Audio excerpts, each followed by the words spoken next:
Vamos a hacer unos chilaquiles. Cortamos las tortillas para freír y hacer los totopos.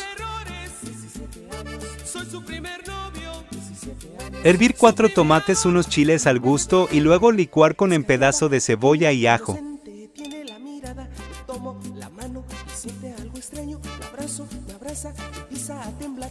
Luego en el sartén con poquito aceite echamos la salsa, condimentar al gusto y poquito de epazote, ya luego agregamos los totopos.